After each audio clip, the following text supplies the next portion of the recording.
guys, welcome to our channel Cracking Dentistry. We are continuing the discussion about radiology. So basically, oral radiology doesn't just involve the basic principles of taking radiographs, but it also includes the skill of interpretation of the black and white images produced.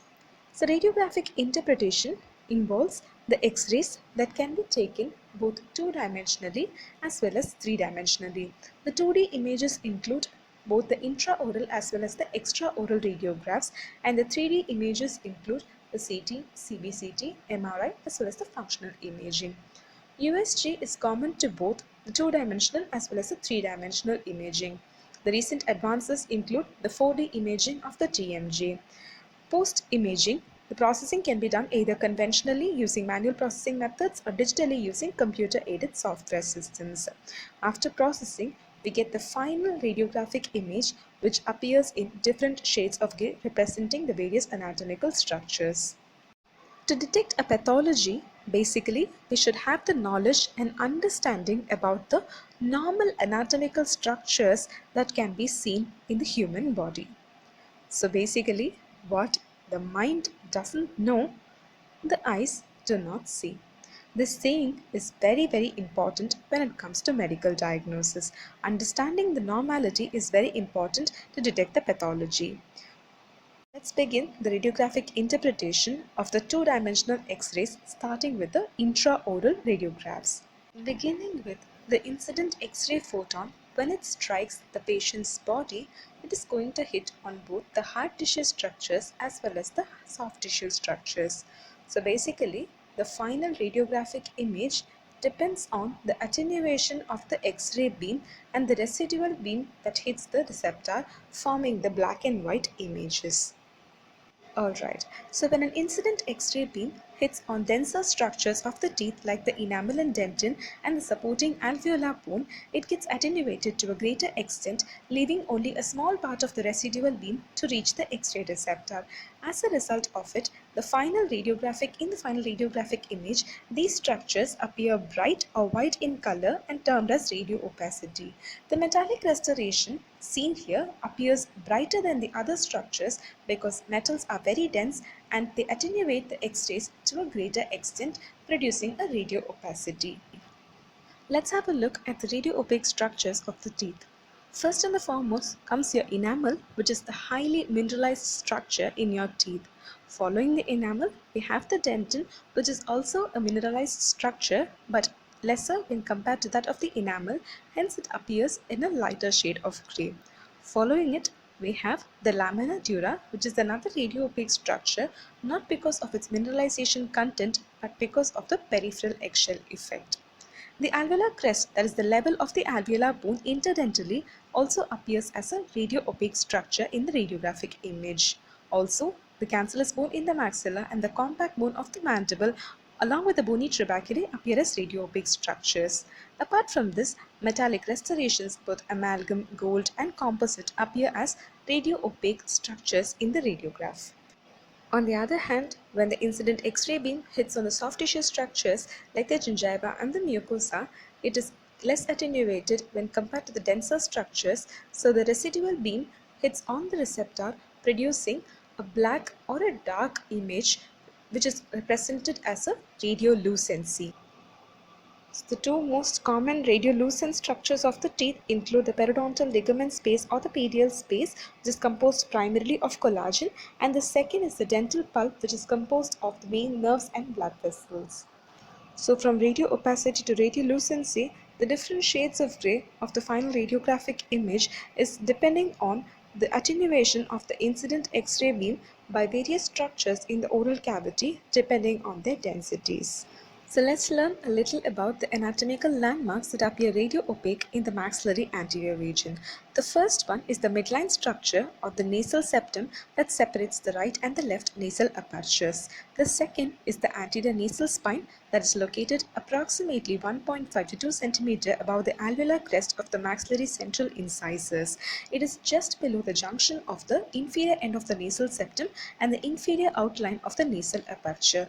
It is usually appearing as a V-shaped radio-opaque structure in the maxillary anterior radiograph. The next is the thin radio-opaque line that extends on either side of the mid-nasal septum, which represents the floor of the nasal cavity. The next radio-opaque structure is the soft tissue shadow of the nose that overlaps or superimposes the roots of the anterior teeth. The image of the nose has a uniform, slightly radio-opaque appearance with a sharp border. The superimposition of the floor of the nasal cavity and the anterior border of the maxillary sinus produces an inverted Y line of Ennis, which is not a true anatomical landmark but appears as a radio-opaque structure in the maxillary anterior radiograph. Alright, so now let's have a look at the anatomical landmarks that appear radio-opaque in the posterior maxillary region. To begin with, the zygomatic process of the maxilla, which appears as a U-shaped radio-opaque line, which is common in the first and the second molar region. The U-shaped radiolucency is seen with its closed rounded end projected in the apical region of the molars, and the open end is directed superiorly. The size, the width and the definition of the zygomatic process is quite variable. When the sinus or the maxillary sinus is recessed deep within the zygomatic process, as you can see in the radiograph, the image of the airspace will appear very dark. The second structure that we will be seeing is the floor of the maxillary sinus. Basically, the floor of the maxillary sinus extends from the first premolar to third molar and beyond. It is seen to overlap the roots of the first second molars in certain cases, or otherwise the roots will appear to be present within the sinus cavity.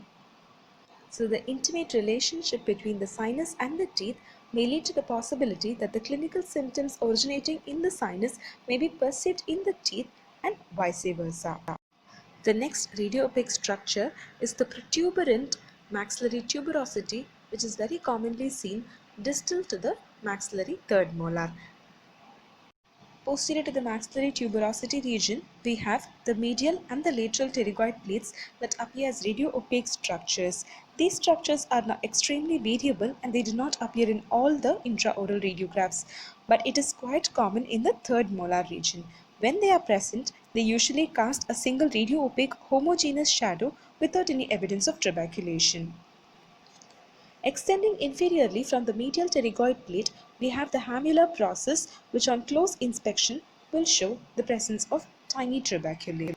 Would you like to guess which is the only mandibular landmark that is visible on the maxillary X-ray? Yes, it's nothing but the coronoid process of the mandible. When the X-ray film is placed very posteriorly and the patient's mouth is in a closed position, the image of the coronoid process will be seen distal to the third molar region or the maxillary tuberosity in a maxillary IOPA.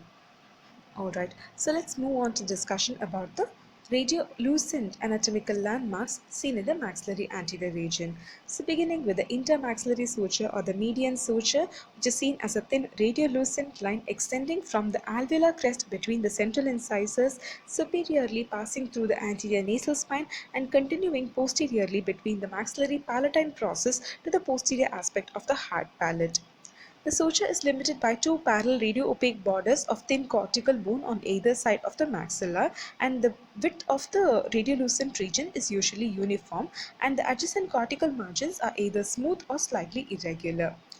The appearance of the suture will depend on the anatomic variability and the angulation of the X-ray beam that passes through the suture.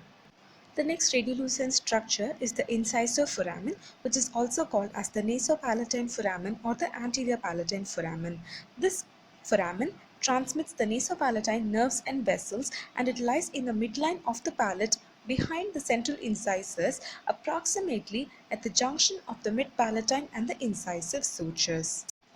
The next structure is the nasolacrimal canal that is formed from the nasal as well as the maxillary bones.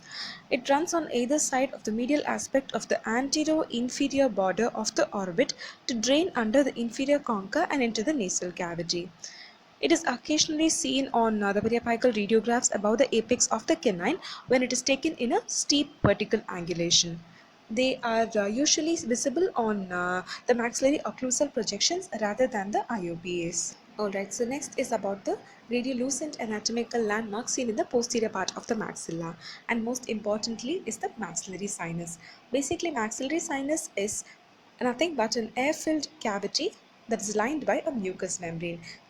It occupies the entire body of the maxilla, and it appears as a three-sided pyramid with the superior wall, anterior wall and the posterior wall. The superior wall forms the floor of the orbit, the anterior wall extends above the premolars and the posterior wall bulges above the molar teeth and the maxillary tuberosity. In the IUPS, commonly in the posterior region, we will be seeing the maxillary sinus that extends from the first premolar to the maxillary second molar and sometimes up to the third molar. The floor of the maxillary sinus is very much evident as a thin radio-opaque line, and the sinus cavity appears as a dark radiolucent region. The size of the sinus cavity varies with age.